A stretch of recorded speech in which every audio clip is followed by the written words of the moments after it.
বার্তুন তো ভালোই জানেন আপনারা দেখরা। আর এই যে মানুষের যে দুর্ভোগ চরম পর্যায়ে গেছে পয়সা বুঝছেন নি। আর পানির যে হালত, পানি তো কমার কোনো নিশানাও নাই। আর মানুষ আমরা জেলা আমরা গ্রামের উত্তর সাইড আরও খুব বেশি খারাপ, যেখানে মানুষ আসলে শতকরা মনে হয় না যে আমরা 98% মানুষ ইয়ত নাই, বাড়িঘরও নাই, পানি বন্দি বুঝছেন নি। অবস্থায় আমরা বর্তমানে আছি। সরকার এবং জনপ্রতিনিধি যারা আছেন, যারা বেশি অসহায় আছে, তারা একটু দেখার লাগে। বিরাট সমস্যা, গরু বাছুর লইয়া বড় সমস্যা। আমরা রাস্তা বাঞ্জা, নদীর পানি আইয়া রাস্তা বাঞ্জা, আমরা বাড়ি ঘর তল করে লেগেছে। আমরা অনেক চলতাম দিলাম, আমরা একটা ব্যবস্থা করে দেবো। আমরা ঠিকমার মতো বাড়ি ঘর বাচ্চা কাচ্চা লইয়া নাই, আমরা বাঁচতে আসি পানির উপরে দিই। আমরা কি করি অনেক, আমরা বাচ্চা কাচ্চা লইয়া আমরা অনেক চলা দেয়। আমরা একটা ছোট ইঁদুরের গাথা আছে, তো ও গাথা মোটা আগে মেঘের কারণে তো রোডের ও মাথাটা ভাঙছে পুরা।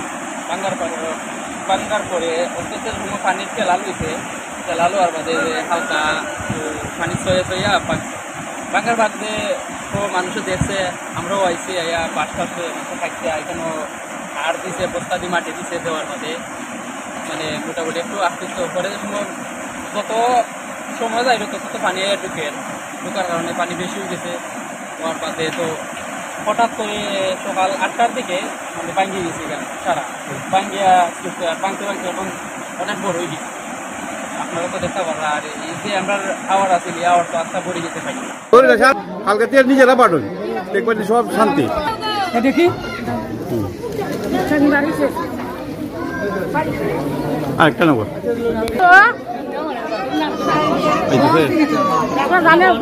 আসলে আমার নবীগঞ্জ এবং বাবুগঞ্জ আপনারা জানেন যে 20টা ইউনিয়ন একটি পৌরসভা। 20টা ইউনিয়নের মধ্যে মোগর হাওর এবং মিয়াজুরের হাওর বেশি ইউনিয়ন আছে। নবীগঞ্জে যদি দেখেন তাহলে সবচাইতে ঝুঁকিপূর্ণ জায়গাটা হচ্ছে কুশিয়ারা নদী বাঁধ ভেঙে ক্ষতিগ্রস্ত হচ্ছে 4 নম্বর ইউনিয়ন, 5 নম্বর ইউনিয়ন এবং 3 নম্বর ইউনিয়ন। তো আমি পিছন দিকের সংখ্যাগুলো বললাম এই কারণে, ক্ষতিগ্রস্ততার দিক থেকে আপনারা যদি দেখেন তাহলে 4 সবচেয়ে বেশি নিচু এলাকা এবং সরাসরি কুশিয়ারা নদী দ্বারা তারা এফেক্টেড হয়। তো আমরা ইতিমধ্যেই যে গ্রামগুলোতে বেশি পানি দ্বারা বেষ্টিত হয়েছে, প্লাবিত হয়েছে, সেই গ্রামগুলো চিহ্নিত করেছি।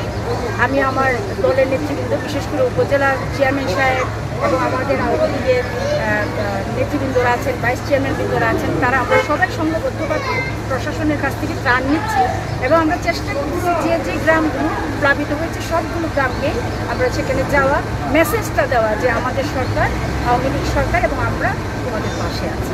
আপনারা এখানেও দেখেছেন প্রশাসন এসেছেন এবং আমরা কাজ করছি। আশা করছি যে এবার যে বন্যার দ্বারা যে প্লাবিত হয়েছে, আগামীতে কুশিয়ারা বাঁধের সংলগ্ন যে ইউনিয়নগুলো আছে সেগুলোকে আমরা ত্রাণ নির্ভর করবো না, আমরা সমাধান নির্ভর করবো। অর্থাৎ আমরা স্থায়ী সমাধান চাই, বাঁধ নির্মাণের মাধ্যমে ওই এলাকার জনপদকে আমরা শক্তিশালী করতে চাই, এলাকার বেষ্টনীগুলিকে শক্তিশালী করতে চাই এবং ত্রাণ নির্ভর না করে আমরা মানে নিরাপদ একটা স্থান হিসেবে নবীগঞ্জ বাবুগঞ্জকে আমরা এইভাবেই গড়ে নিতে চাই।